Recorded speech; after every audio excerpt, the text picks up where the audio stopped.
Hello बच्चों, क्या केवल ताकत के दम पर जीत हासिल की जा सकती है या कभी-कभी बुद्धि भी सबसे बड़ी ताकत साबित होती है? आइए सुनते हैं पंचतंत्र की एक ऐसी कहानी जो जीवन का अनमोल पाठ सिखाती है। बहुत समय पहले एक जंगल में एक बहुत भयानक शेर रहता था। वो इतना शक्तिशाली था कि वह रोज कई सारे जानवरों का शिकार किया करता था। इस तरह से धीरे-धीरे जानवर जंगल में कम होने लगे। सभी जानवरों को अपने जान की चिंता सताती रहती थी। सभी जानवरों ने एक दूसरे के साथ बैठक बुलाई और सब पहुंचे शेर के पास। उन्होंने शेर को ये प्रस्ताव रखा कि क्या वो रोज एक जानवर शेर के पास पहुंचा दें।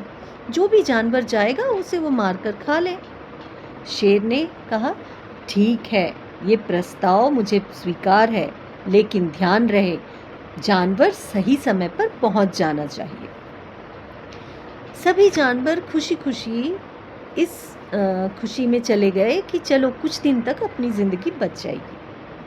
ऐसे ही रोज़ एक-एक जानवर जाते रहे शेर के पास। शेर उन्हें मारकर खाता रहा।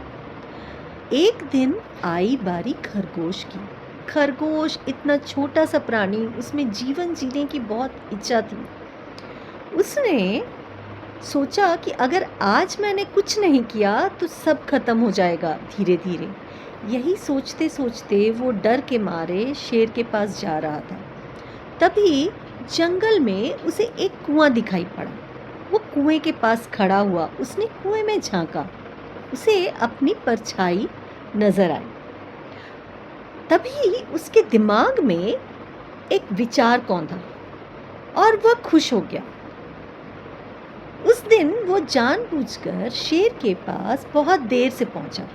शेर गुस्से में लाल पीला हुआ बैठा था। उसने उससे पूछा, क्यों आज तुमने इतनी देर क्यों लगाई?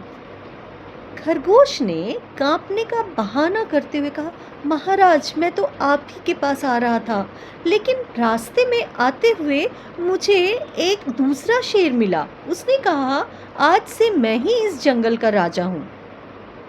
शेर को यह सुनकर बहुत गुस्सा आया। उसने कहा, चलो दिखाओ मुझे वो शेर कहाँ है।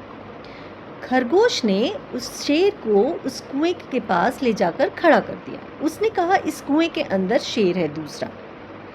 शेर ने कुएं में झांका। शेर के झांकते ही शेर की परछाई उसे नजर आई। शेर ने उसे दहाड़ कर ललकारा। कुएं से वापस वही आवाज शेर को सुनाई पड़ी। शेर ने सोचा, ये तो वही शेर है और ये मुझे ललकार रहा है। शेर गुस्से में कूद गया। इससे शेर की मृत्यु हो गई। शेर की मृत्यु की खबर सुनकर सभी जंगलवासी बहुत खुश हुए कि अब उनके प्राणों की रक्षा हो सकती है। तो इतने छोटे से खरगोश ने अपनी बुद्धि का प्रयोग करके इतनी बड़ी समस्या का समाधान कर दिया। उसने खुद की समस्या का ही नहीं, उसने जंगलवासियों की समस्या का भी समाधान कर दिया। तो ये थी आज की कहानी, जिससे ये सीख मिलती है कि बुद्धि का प्रयोग करके हम बड़ी से बड़ी समस्या का समाधान कर सकते हैं। तो दोस्तों, अगर इस तरह की प्रेरक कहानियाँ आपको पसंद आती हैं तो चैनल को लाइक करें और दोस्तों के साथ शेयर करें और इसे सब्सक्राइब करें। तो मिलते हैं ऐसी ही एक प्रेरणादायक कहानी के साथ अगले एपिसोड में। बाय।